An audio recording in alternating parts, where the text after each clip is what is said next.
An alert this morning for parents of young children.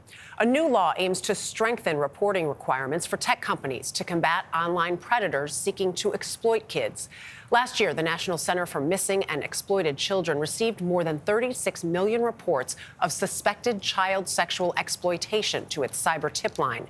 CBS News congressional correspondent Nicole Killian shares one family's harrowing ordeal and their hopes for the tougher regulations. And a warning, the following story may be hard to watch for some viewers as it does discuss suicide. It starts off kind of innocent. How you doing? Where do you go to school? What are your interests? What began as a seemingly innocuous encounter on Instagram quickly turned deadly for John DeMay's 17-year-old son, Jordan. Told him he was going to kill himself. And the perpetrator said, "Good, you better do it faster. We're going to make you do it." And then at 3:45, Jordan shot himself in his bedroom. Jordan was the victim of a sextortion crime. His father said Jordan was solicited by a man posing as a woman who asked him to send compromising photos. Then Jordan was ordered to pay up so the pictures wouldn't get out. Ultimately, it was about money at that point. And I believe they started off around $1,000. They were building collages with this picture, and they were making him believe that they were actually sending these messages out. Did you have any idea that this was going on? None. We were just all in shock. We had no idea what happened. There was no signs. There was no depression. There was nothing. Last month, President Biden signed the Report Act, a new law that requires social media companies to report crimes involving child sex trafficking, grooming, or enticement to the National Center for Missing and Exploited Children cyber tip line. And it increases penalties of up to $1 million for those who fail to flag exploitative content. It has been the Wild West. Tennessee Republican Marsha Blackburn and Georgia Democrat John Ossoff sponsored the legislation. How personal is this for both of you? Look, I've got a 2-year-old baby girl at home, and it is every parent's worst nightmare. And we've got to improve the safety.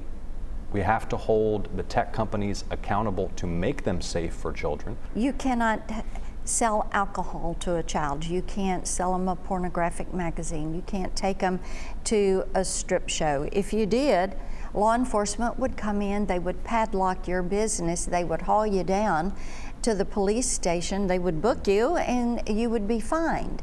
But there's been nothing in the virtual space. You didn't take any action. You didn't fire anybody. You haven't compensated a single victim. The law is the first to be enacted since a blockbuster Senate hearing this year on online child exploitation with tech CEOs, including Meta's Mark Zuckerberg, who issued a rare apology to families.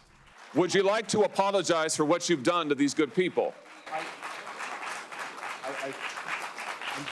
John was there and believes the new law is a first step. Going to help. We have to do something, and I think we have to be comfortable with baby steps if that's what it's going to take. But I do find some peace in that.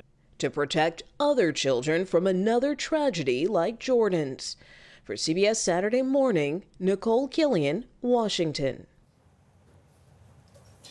So bipartisan interview there, and I think everybody can agree that we need to protect kids the best way we can and figure out it's still a new space. Keep in mind how new, relatively speaking, social media is. I think for a lot of people, it's not understanding how someone can get in to someone's head to get them to do some of the things that these children expose themselves to, offer up.